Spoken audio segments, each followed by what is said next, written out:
All right, guys, welcome to the first episode of Allergic to Missing, a podcast where Ty and I will be going over plenty of things bodybuilding, fitness related, anything of our experiences, and the good things we've done and things we do different. Don't forget to like, share, and subscribe first and foremost. Yes, sir. So let's get into it. I'm Ty. We got Coach AV. So yeah, I guess we'll get right into it. What got you into bodybuilding? Ooh, okay, so I'm 32 now. I want to say I started seriously lifting, probably when I was like 16. I would say that's when I would like go. I mean, but before that, we all played sports as a kid, and we all had some sort of athletic endeavors we did. But I never really started touching weights till about that age, and it was like every morning before school to go to the weight room that we had. It was mainly for the football players. Me and my buddy Chris would go there, lift before school. We started I fell in love with it because I saw pretty much some changes just from the start. Um, it was a good little outlet. I liked having little bicep peaks as a little 16-year-old, and that was one of the coolest little things. I like about what I like about muscle building, working out, bodybuilding itself is you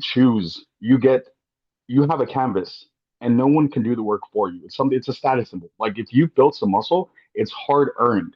And I like that you couldn't have affect if you were born rich, if you were born poor, if you were born whatever it is. But one thing you could control is the weights you lifted with the food you put in your body and the progress you see from that. So that's kind of how I fell in love with myself. Now, what about you, Ty? I love it. I love it. So you're always a morning guy. I've always been a morning person. Now that I think about it, it was like the weight room would open at 6 a.m. and then school obviously didn't start till let's say like 7:45. Yeah. Um, and there was always the football players in there, and that's when I started benching. And I benching was one of the coolest things. Like especially as a kid, you remember benching starting and like when you're the first time you benched a plate, and you're like, hell yeah! Given I'm talking like 160 pound me, so 160 pound me benching a plate was pretty sick. That's pretty legit. That's pretty legit. Yeah, it was the same thing. I started lifting like my seventh or eighth grade year Ooh. because I knew I just needed to get bigger to play football. So my dad would take me 24 hours right across the street. We go to 24. We would do some pull-ups, some dips, bench press, some dumbbell curls, and then some squats. We would do it like 3 times a week. Same thing. You got a head start by squatting that early. You got a head start. Yeah. Yeah, man. Most guys, first admit, I didn't start working legs so much later. So actually working legs so much later because leg extensions and hamstring curls as the two movements are not a leg workout. So Right. that's awesome. I started squatting from the start. I One mean, thing I would have done sooner. I was a big squatter. I squatted like we squatted a lot playing. So I played football. I played all kinds of sports, but that was where most of my lifting was from. And then I guess during COVID, we had to lift at home. And then I got like a whole rack set up and everything at the house. So I would do extra lifts. I would look up stuff, and I started watching like my first people that I watched like Anthony Mantello, Zach Jennings, people like that. They're like my age-ish, do their Bro, they were putting up workouts. numbers. Dylan McKenna, do you remember this kid Yeah, squatting? Like he did like 100 reps of 315. I remember yeah. thinking to myself, what the fuck? Lifting 315 for like it was 10 sets of 10. I remember he made a video about that. That was iconic because I was thinking to myself, this kid's doing this. What am I doing? I need to get my game up. Yeah, it was ridiculous. I squatted my senior year. I squatted 405 for like 15, and I Wow. squatted 500 for one. So, but That's I was just like a big like squat guy. So I didn't have big leg, but I had like a big glutes and not, strong lower back. But yeah, and then after high school, I just kept lifting because I was like, I don't know what else to do. And then I was and it's like, you see progress, right? So one of the things you fall in love with, right, is progress. I think yes, that's one of the coolest things. It's like ultimately the work that you put in getting that return on your investment is pretty freaking cool to see. We all have different outlets for it, right? The guys that I don't know jujitsu, the guys that run and things like that. I personally like the iron and seeing my list go up to muscle building go. I think it's pretty freaking cool. I thought it was the coolest thing. Once you start growing some muscle, it was the coolest thing ever. And we're forever small, right? Exactly. But I guess what made you do your first show? Because bodybuilding is different than just lifting. Body, I had always, so at this time, when was it? 2015 was my first show. That's when like Steve Cook was big. Jeremy Buendia was coming up. I was always in kind of good shape, like especially like throughout college. Like I was 20 years old in a fraternity at Long Beach State, and it was like I I don't know how I stayed so lean doing what I did. I kept on working out through all of that too. Now that I think back about it, when it comes to calories, I wasn't eating that much. I just made sure I ate protein. It was kind of like that intuitive eating, but I Yeah. just kind of had a physique. And then I guess my exposure to it was when I started working at wholesale. That's when I was 20. Okay. And I kind of the guys there bodybuild and just kind of got around that. And I was like, I have a propensity for building muscle. I fit men's physique. That's exactly what is going on here. So then online at the time, funny enough, I hired Cuts for my first show. And this is before he had any of his accolades, Olympians, everything like that. I remember I paid for a 16-week prep. I think I paid like 450 or something like that, which is something crazy to think about. And he was just a dude I saw on Instagram because he had like Jeremy Potvin at the time. He had Ant Woods. There was like these kind of OGs in the physique game. I messaged him. He's like, "All right, get." He's like, "There's a show in March. We should do that." I was like, "Okay, let's get started." And what's cool is your first bodybuilding prep.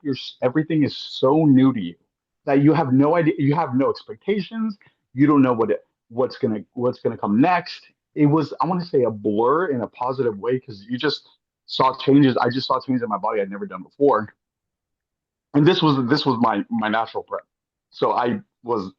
We'll dive into that more. But given I was like a buck 70 at the time and I cut down, I gained some muscle in it. Ended up coming to like 165 on my show day. But that's you get hooked. You get hooked on progress. I remember seeing myself, and at the time too, I wasn't like Jeff's side was coming up. It was like Ziz, and I looked aesthetic, and I was like, hell yeah, let's. And I won my open class. I won my novice class. I won the novice overall. It was like, these were big shows back then. There wasn't as many muscle contest shows, so um, there was a lot more competitors. Looking back at it, I fell in love with that, and then we ended up doing another two shows together. And my season was I don't even want to think of how much money I wasted just prepping that one time. Because dude, I had grant money, I had scholarship money, and it was just like yeah, I think back to it. The Yeah. travel I spent. I mean, I guess things were cheaper, and I don't know. Yeah, but it was a good first experience looking into it, and coming out of it doing well in my first one. I think kind of also dragged me in and pulled me in.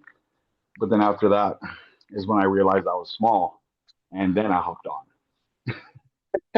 That's wild. So first show, you win the overall, or you win your class. Mhm. That's wild. Natty, So what little would be natty. the true novice?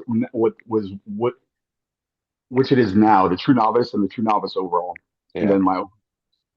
Yeah. And looking back at it, I think if I had that physique plus 20 pounds of muscle, it was. I mean, who knows how well I could have done today, but I fell in love with it because of that. And I was convinced I was going to go pro with cuts. And it's not that easy Not that as we easy. realize. Yes, everyone will say there's a million pro cards and pro cards are easy to get nowadays. Right. They're fucking not. They're Nah. not. All right. I know. So how did you get into your first? Well, I was lifting and I forget who it was, but I was watching these bodybuilders and I was like, I should do a show. Like, let's see if I like bodybuilding or if I like lifting. So I just decided to just do a show. Like, yeah, same thing, like 16 weeks away in the summer, and did my own prep. So I was like, I'm gonna see if I like this. If I like it, I'll hire a coach and we'll keep doing it. Did my first prep, was rough. I mean, I think I was no carbs for 8 weeks or so, and Oh, okay. I will tell you, I was definitely on the tilapia, asparagus, and coconut yeah, oil per meal. But you continue. yeah. I was doing 96.4 beef and eggs. Uh, So I was doing that, 2 hours of cardio. Just everybody's looking at me like I'm crazy. So I was doing that, and then got to the show, and I was like, "This is awesome!" Like, obviously, I was the youngest guy. I was like, what was I, 18 or 19? I thought it was awesome. Like there was a pro show there, and I was like, dude, this is sick. Never been to a show before. So I did my first show, watched the whole show. My parents and everybody there was like, this is insane. Like, what are we doing here? One of Because those like, when you go up, do you go up again? Are you what is that all? And one of yeah, those kind of things? yeah.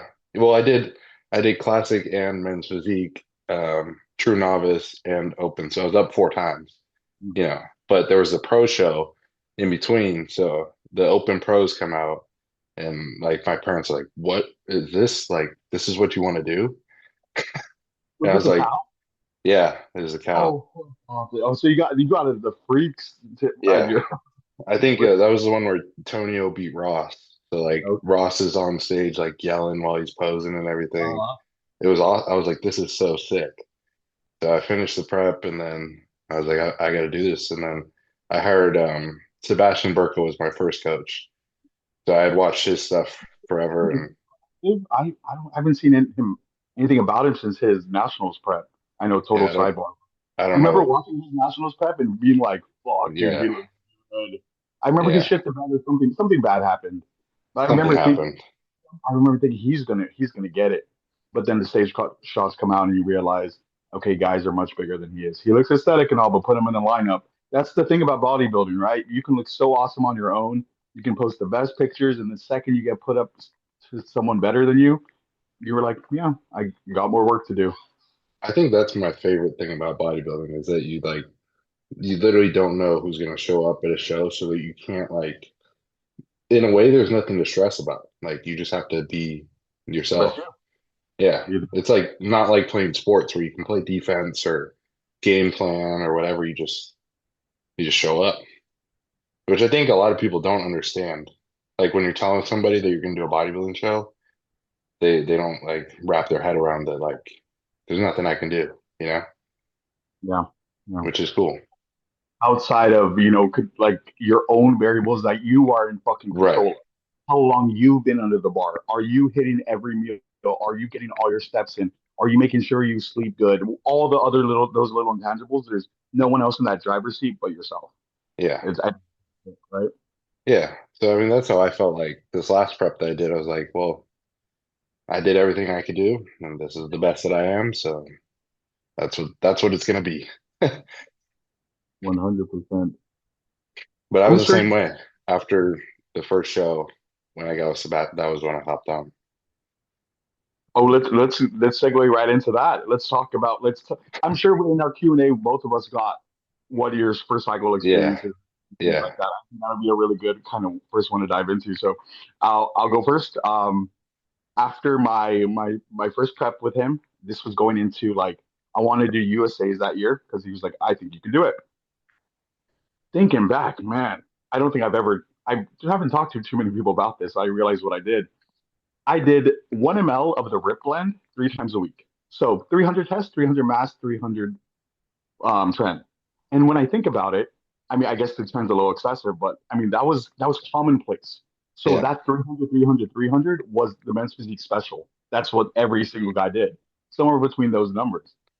And I remember I told he was like, "Can you get stuff?" And he sent me his guy. And then I remember getting the list, and I was like, "Oh, this has all three in it. Let me like have to save money by getting the Rip blend." right. So that's how I get the. I just do Monday, Wednesday, Friday, 1 cc of each. So not excessive by any means. Although, like now in today's age, we realize we don't need to do that much trend. Or you can. I mean, towards that, there's a time You and place, could, right? right. Something like that. But I was there's a lot I would do different. Like when it comes to your first cycle, one, test only. Two, I'd want to be in a surplus instead of cutting into a show.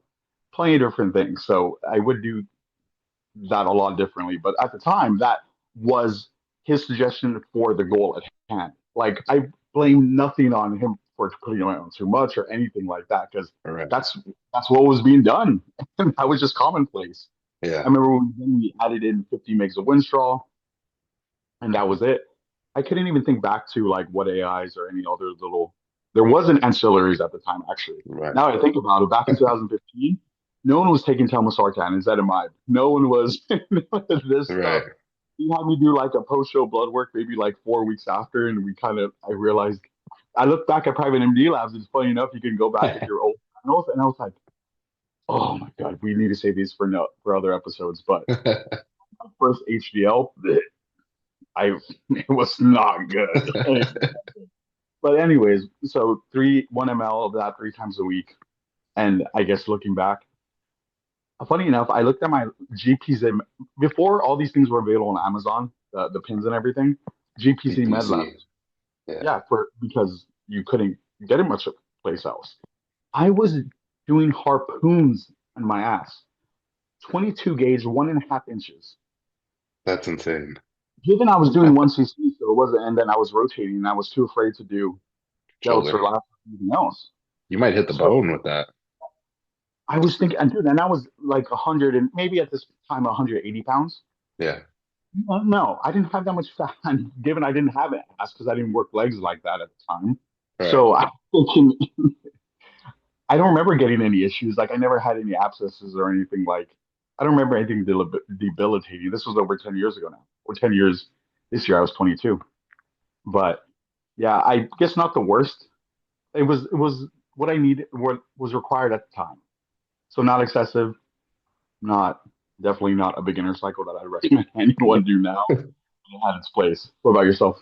Well, let me, so that was like perfect timing, huh? Like did you catch a rebound with that or into the Oh nationals no, prep?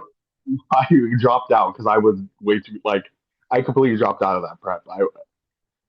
It was immensely like I think back, it was just the cost started adding up, and it was Right. more just I wasn't ready for it, and I kind of didn't know what I was getting into because it was just like the I won that muscle contest show. Then we went up north to Fresno because that's where he was at, around at the time. So I wanted to see him in person, and I won my class there. And it was just like I realized kind of like I'm gonna get shit on. Like I don't know if I want to go through with this. And at the time, I genuinely don't think I was ready. Although they're not the size that they are today, so I Right. definitely would have fit in a little bit better. But it was just the cost kept on adding up, and the timing of it. And I want to say I feel like the cycle messed with it was too far gone or too long ago to think about it, but I don't think I felt good. That Yeah. I think that contributed. It was way too long ago to kind of really remember exactly why I dropped out, but Well, I remember it's a not feeling. good bit of trend. Yeah, that's what I'm saying, bro. I was like, was I sleeping at the time? I mean, given I think back, like in 2020 for that show that I did with I was with Justin Harris at the time. Um, it was 350, so 100 every other day. And Mhm. I remember it was fucking I couldn't sleep. I was waking up and going on fucking my phone like at 2 a.m. for like 3 hours. Yeah. It was stupid waking up like that. Then this last one that I did this past year, the highest I went was 210, 60 every other day. And it didn't affect my sleep. I remember telling Bree, like, I'm sleeping well. like, Yeah. I don't need that much. I started at 140. We did that for a while. We bumped it up to 210. And I think that was like I think anything more than that is when I would get the sweats or the insomnia. That's kind of what I think the shittiest side effect with it is probably the sleep, how it affects you that way. Yeah. It makes your whole day shit. Imagine, just Yeah. waking up and sitting there. So another one of those compounds. Don't get me wrong. I love my master on, so I'll definitely DHT max for a good Yes. bit. Yes. Yeah, Well, but I knew this was going to come, so I found the whole PDF file of the first cycle. I remember that I showed this to you, okay, but yeah, yeah, yeah. yeah, I came in when he sent this to me and I showed it to you. But so we got 125 mgs every other day of Sustanon, 125 mgs What every is it? other day of 525, Primo. 525, right? Yeah, it sounds about right. 525 test, 525 Primo, 50 mgs of Anavar. So I remember taking the first Anavar. I was like, this is what it feels like. This is awesome. yeah, It, yeah. they did that for 4 weeks. Then we took out the Anavar, kept everything the same, added 80 mgs of MPP every other day. So it's like 320. And then kept that, bumped the Primo to 175, bumped the test to 150, and then added Anadrol in the last 4 weeks. So that was a How much fun time did you put on? 50 every day. I don't know, how much Oh, weight did you? well, I competed at about 185, and at the Mhm. end of so we started the cycle maybe 12 weeks after working together, I think, because I remember I signed up with them, and he asked like, "Are you enhanced? Do you want to be enhanced?" And I was like, "I do eventually." And I was like, "I want to be a IFBB pro. That's my goal." And he's like, "All right, give me 3 months, perfect. If everything's good on labs, then we'll send Well, it." I think that's a great approach. I think Yeah. that's absolutely a great approach. So I did that, and then so I competed at 185, and I ended the cycle like 235. Oh, that's a fucking dream. Yeah. I mean, it was a little sloppy, but You it it get it. was it was fun though. It was a good, If 10 pounds of that was tissue, which likely was, right? yeah, maybe Around 10 that. pounds. Yeah. And with all the excellence, like genuinely, damn. See, it's something like that. I think is a lot better. I mean, did he throw you a little on the more deeper end? A little bit, Definitely, but definitely. it's also you can. I never want to in this situation. Also, I got some questions about also like what are red flags or green flags in a coach. Hmm. That with the information that you provided for him, he was providing you with what would be best for your. So I, for someone to say that's too much for the first one, Sebastian's a piece of shit. No, that what you wanted to do at the time that aligned with your goals. So Yeah. I think it's And completely worth. he told me, he said, you only get one per cycle. He's like, you Uh, get one. He's like, he's of the philosophy of blast hard at the beginning because you'll bounce back. And being 19 years old, he's like, you'll be fine. Your blood work will come back. You'll be good. So like, yeah, I came back, recovered, everything was fine. And then once he put on the size, and you hear like pros these days talking about what they use, and they're like, there's no way they use that little. And it's like it's because they've already built it. Yeah, they've already built it. So that's the philosophy there. And I was like, all right, makes sense to me. No, because yeah, there's the approach of like, the year long cycle, the 200 milligrams for like 4 months, then bump it up to 300, then bump it up. Yeah, That's such a long game, and I get it. I do get it, but I mean, for it's just so many first time people. You also got to think how long is this person going to be actively bodybuilding for? Or like you yeah, said, taking advantage of when you're younger and more resilient to be able to take these things without large repercussions. Like, yeah, think about it, dude. My caffeine consumption when I was 24 or 25 was significantly more. Now I don't drink energy drinks really. I drink a pre-workout, don't get me wrong, every time I work out. But my caffeine consumption, I don't do that much because if not, it'll impact my sleep. Back then I just remember I used to work out like at 8 o'clock at night, take the right. strongest, and I don't even know what time I'd fall asleep. I didn't even care. So yeah, do all those things doing them earlier, I think is absolutely worthwhile. Yeah, Oh, that's funny. That's so if you could go back to your first cycle, what would you do different? You would go less? I would go. So I would actually the total milligram load. I think 900. Yeah, 900 was a good bit plus the. You know what? I would have ideally.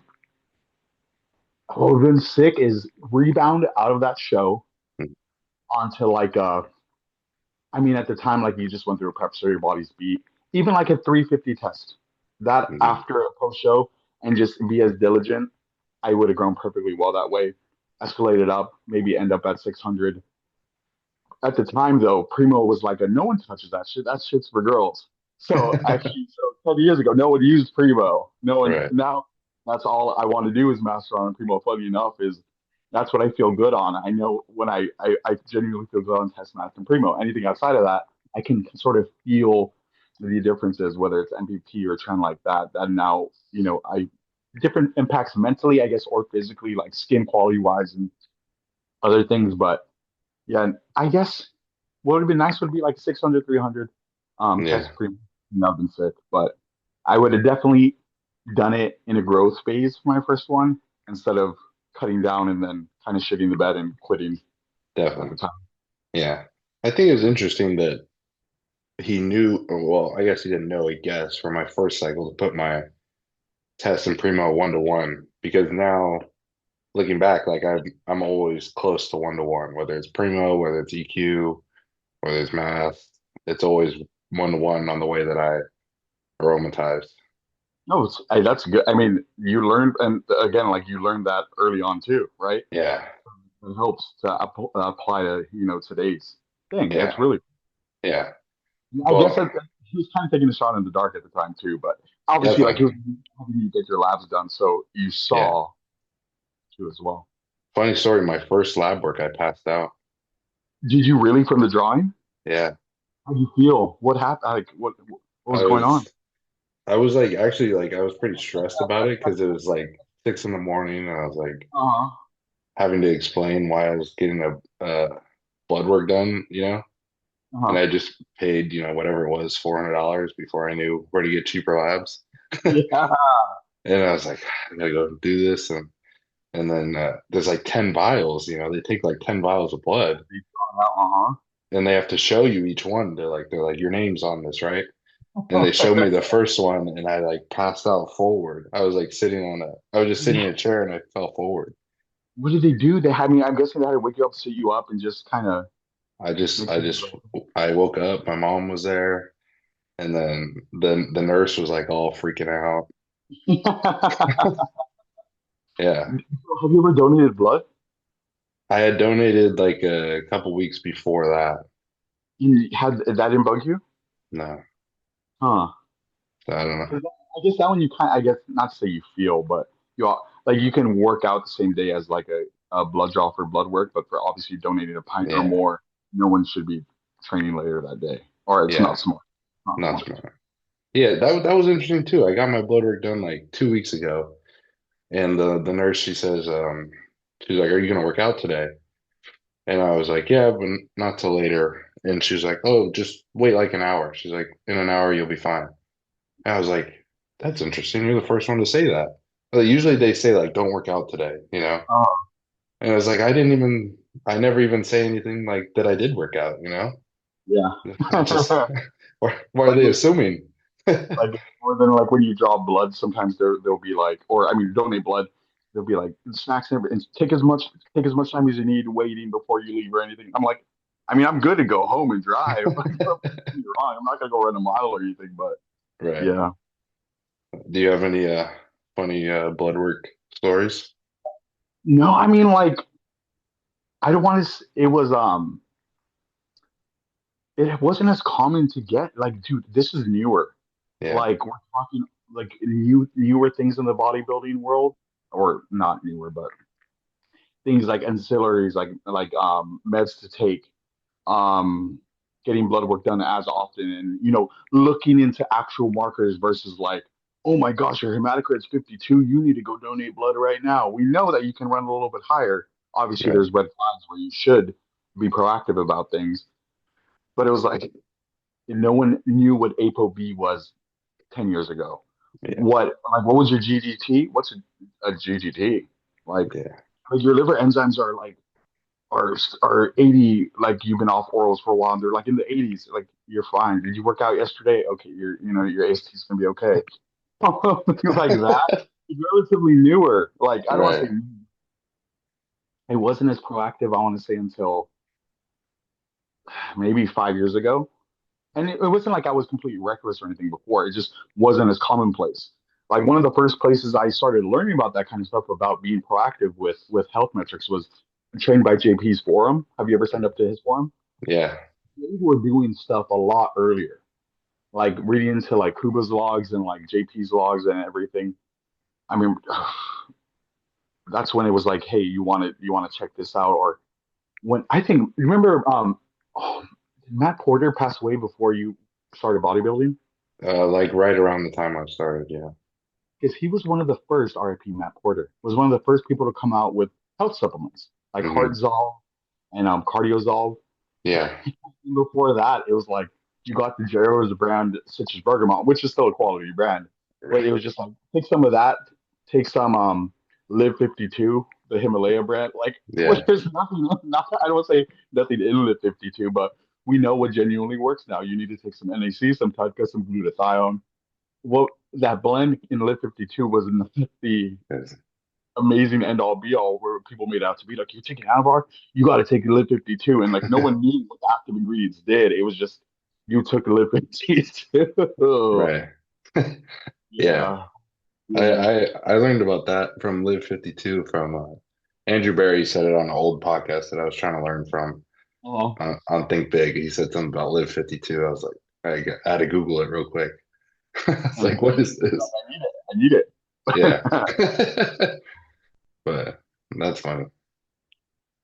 Do you remember when Dante came out of the woodwork and made his first like health post on Instagram about like Yeah. bodybuilding and health stuff? I remember he was a big wealth of knowledge, and you'd go through all his posts and be like, damn, he I want to say he was one of the pioneers of bringing health supplementation and getting shit checked to the world as well. Yeah. Well, Who else? Dante was a big guy who started the intra workout carbs, right? Was he with who that did like PeptiPro? Do you remember PeptiPro? Yeah. I remember Phil Viz talking about Pepto Pro. It was like before EAs were some disgusting shit. Yeah. Or but him and Mountain Dog were Yes. big of that intro, yeah. Yeah. That's wild. So you've seen a lot of different bodybuilding. A lot of different eras, like Yeah. the around it, and damn, I wish I would have just, funny enough is I wish I would have taken it more.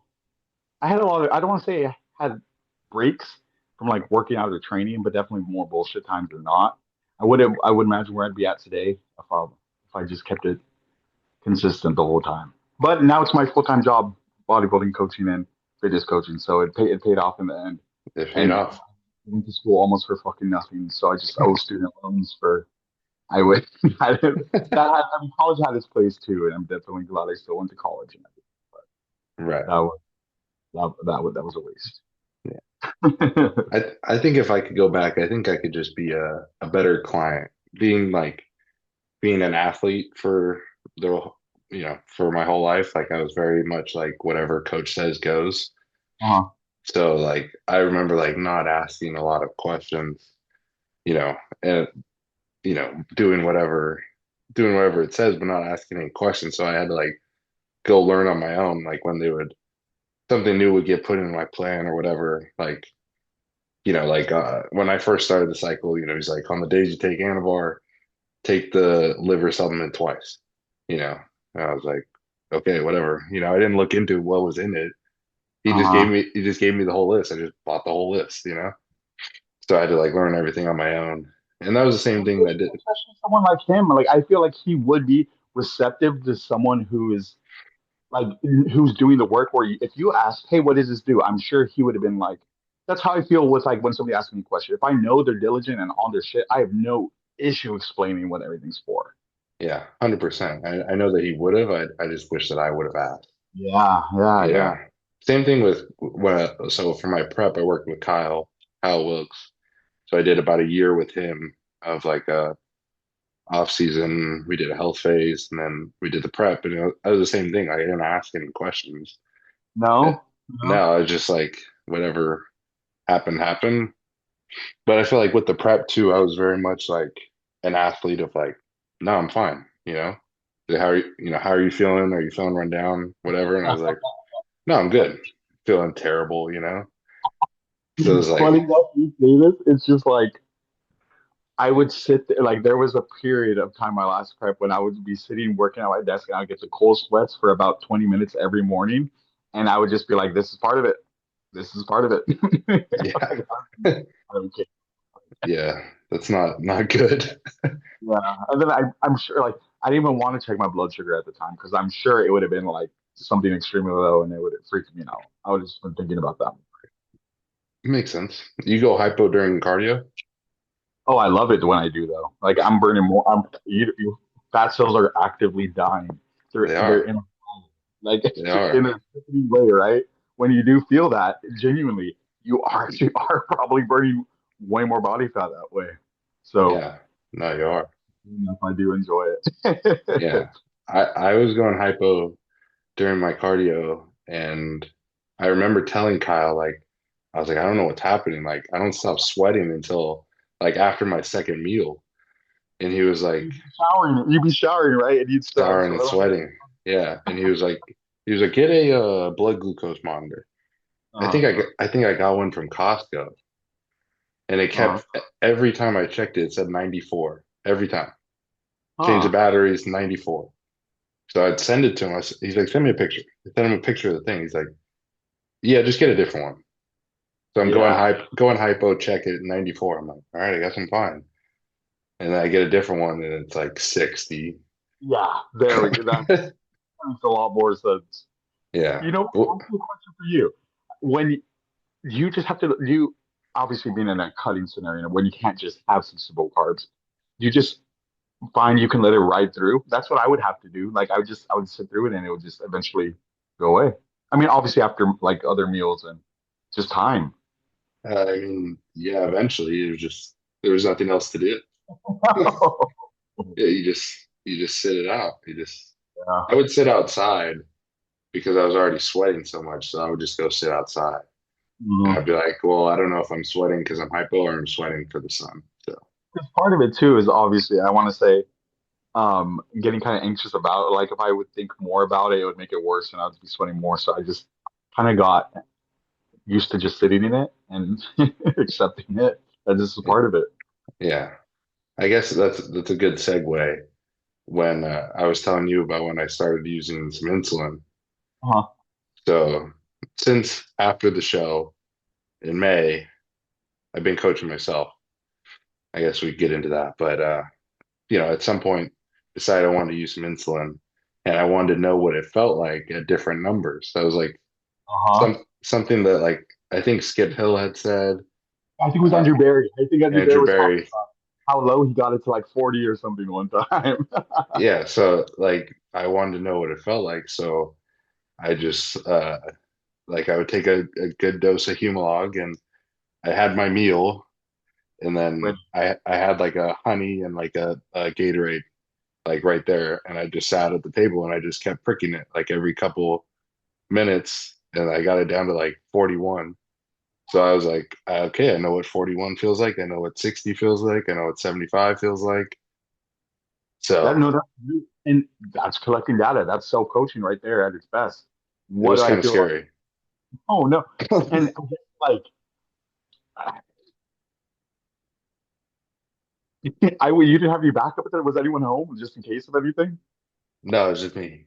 But like you said, the I guess it wouldn't you wouldn't pass that. You would slowly start feeling a little bit more dazed, right?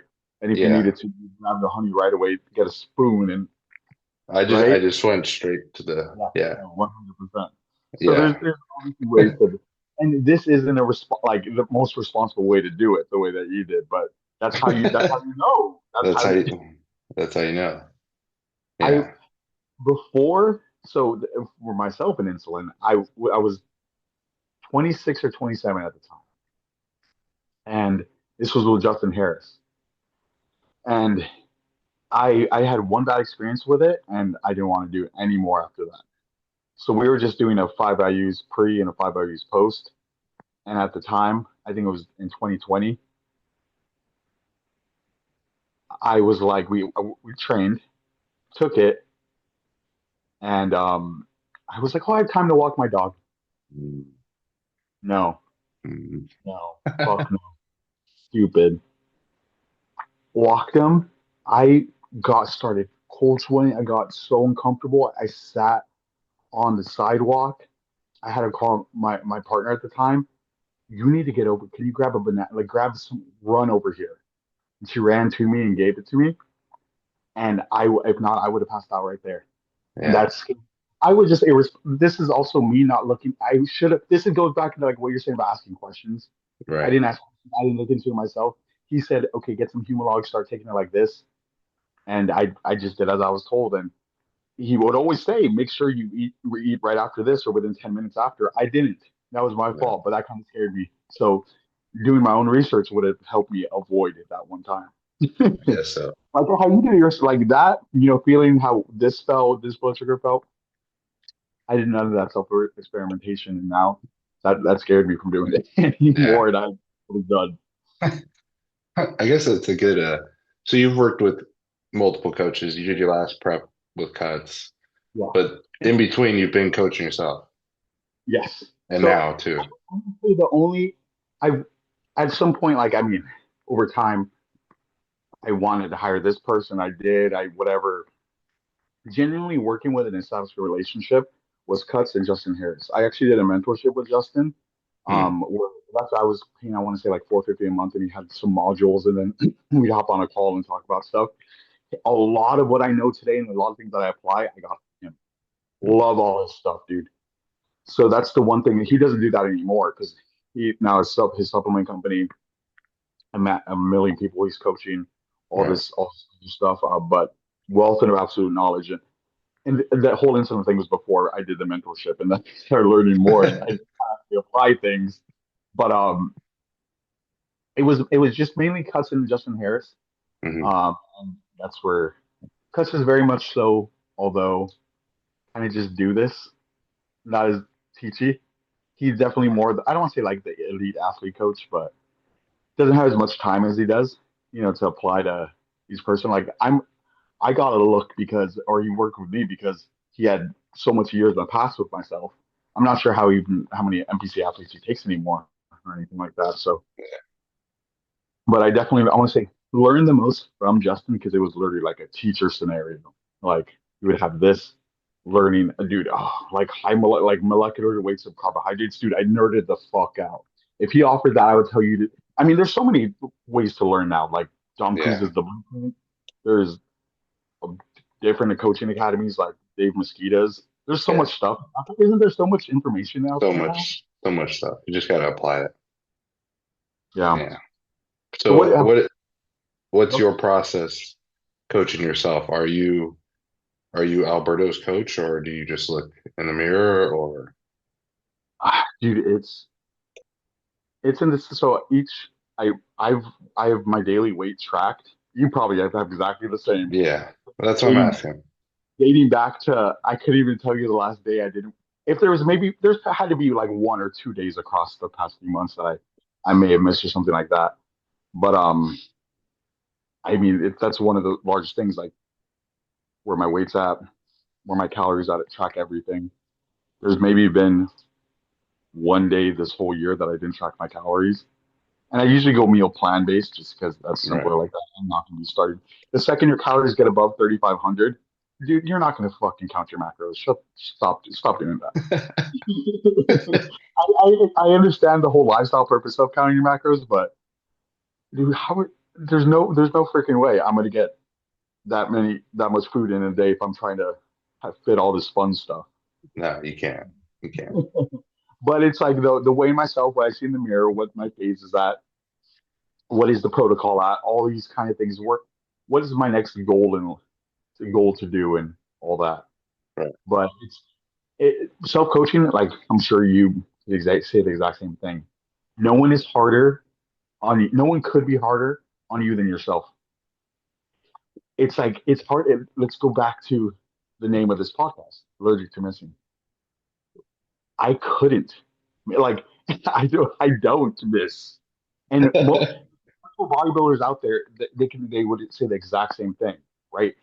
You just I couldn't imagine a day where I really fucked off. Unless it was like we have to all find that time where we're able to completely fuck off at a vacation. Think when I go on my honeymoon, things like that. It's going to be completely fucking off from bodybuilding, but it's genuinely this is my lifestyle. You can agree, right? Yourself, you wake up with whether it's your cardio, whether it's your fasted movement, whether it's your steps. The first thing in the morning I do is grab my water, put some electrolytes in it, drink that back. It's so just, it's what I do now. Identify as locked in. It's like if you tried to go off plan, you would have to like think about it. You would have to be like, Absolutely. oh, I have to try and think of something else to eat. I have to try Absolutely. and I have to try and sleep in or whatever it is. Yeah. I have my time I wake up every morning. I would actively have to lay in bed or try to prepare myself or have a reason for it. Like I Yeah, have my date nights with Bree, right, and that's the time I am essentially having fucking off. But the next morning, my meal one's exactly the same. I have the right. exact same routine that I do. I'm sure Yeah, you can do the same exact thing, right? yeah, yeah. It's just like, well, yeah, I don't know what else. Like we just went to we went to we went to Vegas this past weekend, and I just like packed all the food to go and just wake up, do the same thing. It's like I Somewhere don't. else. What else are we supposed to do right now? That's So funny. that's funny. Should we get into some questions? Yeah, You I have was them? thinking yeah, I got a few good ones. I'm sure you did too. I Yeah. was thinking for this first one, let's keep them short. Let's keep these episodes shorter so people Okay. can actually watch the whole first thing. So I don't know how deep we want to get into it, but I hope people enjoy this and they they see us talking, but Yeah. without getting. What's the proper length? I was thinking 45 to an hour, somewhere around there. How long have I'm we been sure. here? We've been here 46 minutes. Oh, So yeah, we could rapid fire. You go, oh, I go. I was gonna say neither of us are We're short-winded. we're not rapid fire, but we'll give it our best shot. Yeah, go for it. Go. If we don't get them all, we have them saved. So, um, uncomfortable truths about nutrition from Big J. Uncomfortable truths about nutrition. Oh, let me take this. I'm not sure if this is the way he's asking it, but the average person being aware of calories. Mm, Like when it comes to the density, the calorie density of typical foods people eat on a daily basis. I think that is how I would say the truth of you can you can be eating clean and eating healthy, but that shit can be a bulking meal. If I have like a 140-pound woman that comes to me and will say they're trying to lose weight and they eat healthy, the second it's like we you have a carb source, tortilla, rice. Let's say they have a piece of salmon, some avocado. That if they cook that salmon in oil, that's already oil plus the fatty fish, plus the avocado, plus the carb source. That shit became 600 calories or more right there and then. And if they're not actively tracking that 600 calories or more, they will have. That's a bulking meal. it's a I big think that's meal. what I want to say. The calorie, being aware of total calorie density. That's in your coffees, the juices they have. Anyone eating anything. That Chipotle bowl, you got sour cream and cheese on it. Bump that up. That calorie count is that's not an 800 calorie bowl. That is Yeah, not an 800 calorie bowl. What about yourself? that's what I was gonna say is that eating healthy doesn't always mean losing weight. You have to be in a calorie deficit, Calorie deficit. You'll regardless. say calories dictate weight, macronutrients dictate body composition, micronutrients they dictate internal health. Plenty of Yeah, intangibles in between that, but that's the most important thing. The calorie count you have. yeah, yeah. All right, you go. Question? I had a good. I remember this one. Okay. A coaching red flag. Like if you're looking into hiring a coach, what is one thing you'd say would be a red flag off the bat? Before you hire them, Yes, they have no transformations or they haven't done anything themselves. that's good. That's good. Like if they just advertise themselves and you know what that goes. I'm trying not to make this rapid I fire, know where you're but going. it's just like before advertising all that, like have the resume, right?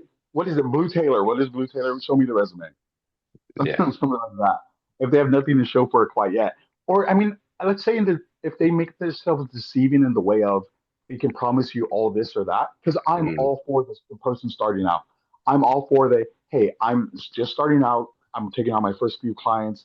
Let me give 100% to you, give 100% to me. Let's do something good.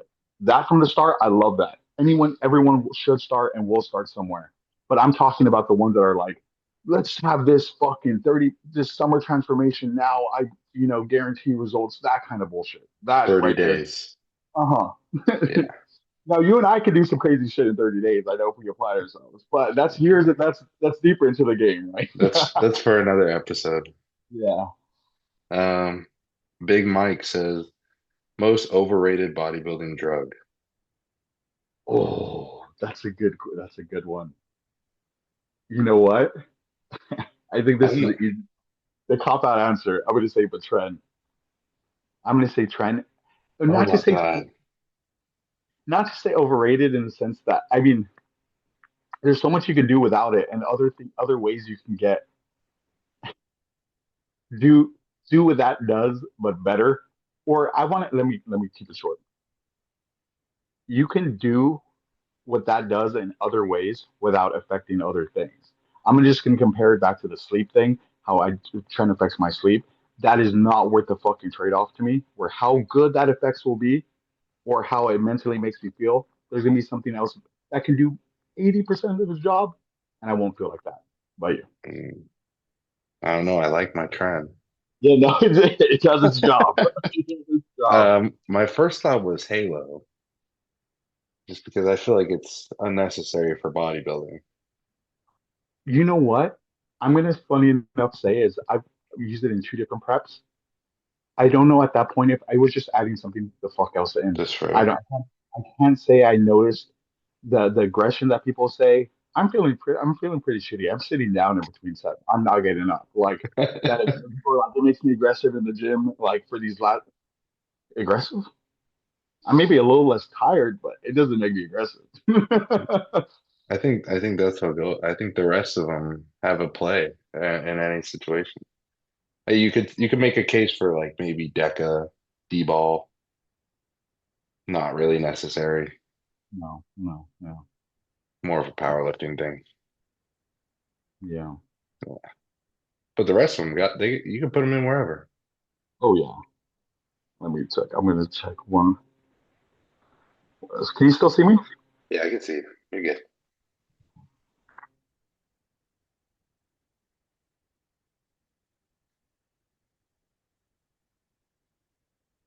Oh, I like that. Okay. So this is similar to our the heck us talking about our first preps, but your first you kind of went over your first show experience, seeing the Yeah. bodybuilders then. But like getting on stage, like I'll say myself, there was so much going on. I almost to take it all in from getting called up to getting called out to presenting myself to the posing. It was such a blur. It Yeah. would I don't remember. even your second time competing, right? What did you feel you were so much more prepared for everything? I thought I was. I still don't remember. But Yeah. but But for show experience, I'm lucky. I'm not say lucky, but it went a lot more streamlined because there was no pros at the show that I did, mhm. so it was a lot more upkept and just the way it ran. But it was like they still are kind of a blur. Yeah, that's a good one. Sam says, in what ways is an online coach better than a personal trainer at a gym?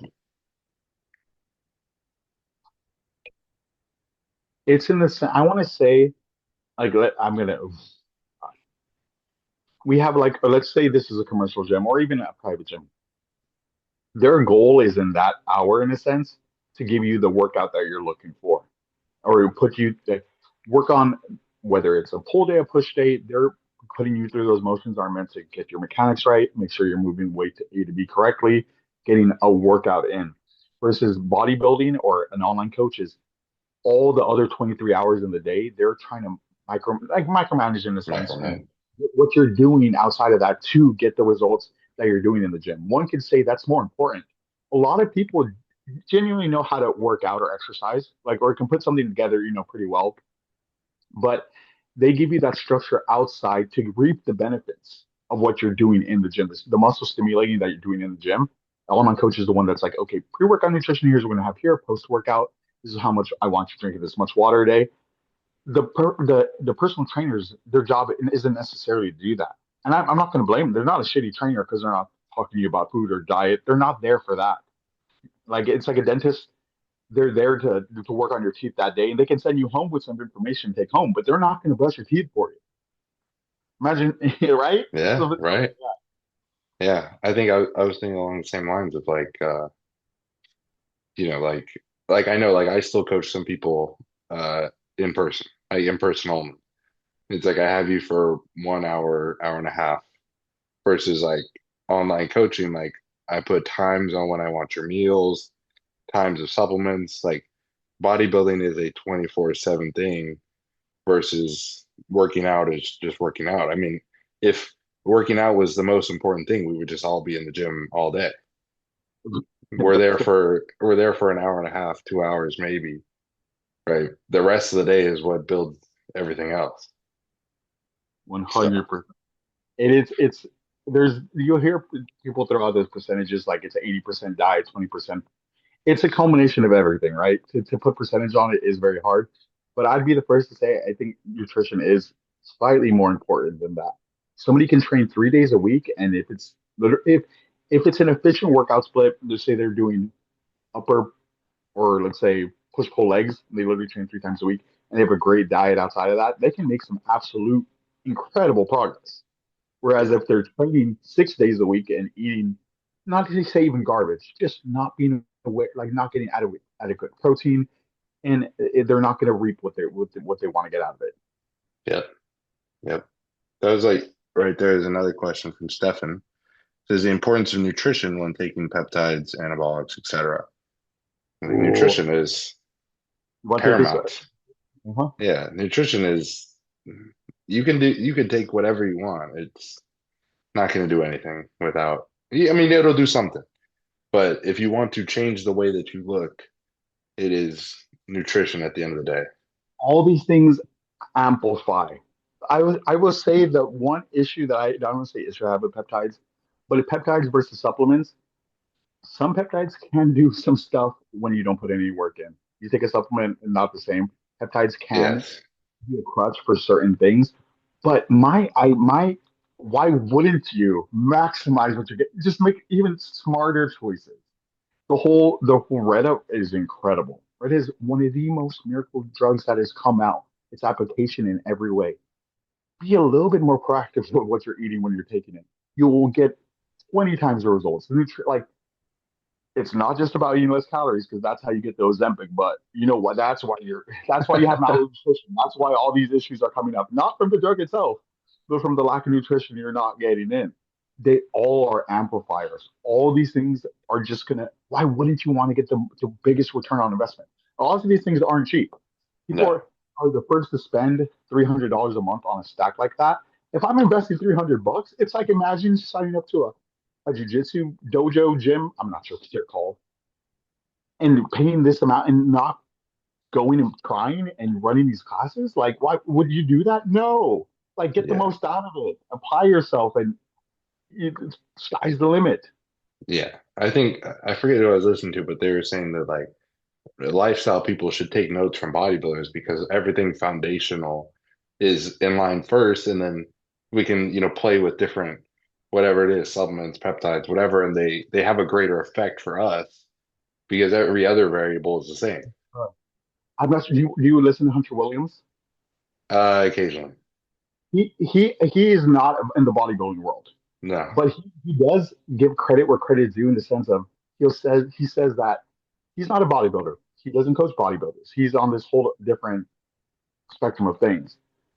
But if you want to take some real applicable advice or nutrition advice for muscle growth or for fat loss, bodybuilders have it down. And it's for a reason. That how that's things are structured like that, they absolutely do. So some of these things, like, yeah, no, I want to say nutrition with any peptide usage. Why wouldn't you maximize it, get the most out of it? You're investing all this money in this, just a little money in that. Hence the allergic to missing. Allergic to missing, it doesn't happen. Doesn't Oh, happen. but either way, I would say that we've been on this for an hour now. I think this is a Yeah. good little stop, and I have questions for next time. I'm sure you do too. Yeah. Uh, I have a bunch. but we should do this weekly. Yeah, I think it's great. So everybody, subscribe, share this with a friend, watch this during cardio, and until next time, appreciate all you guys. Wow.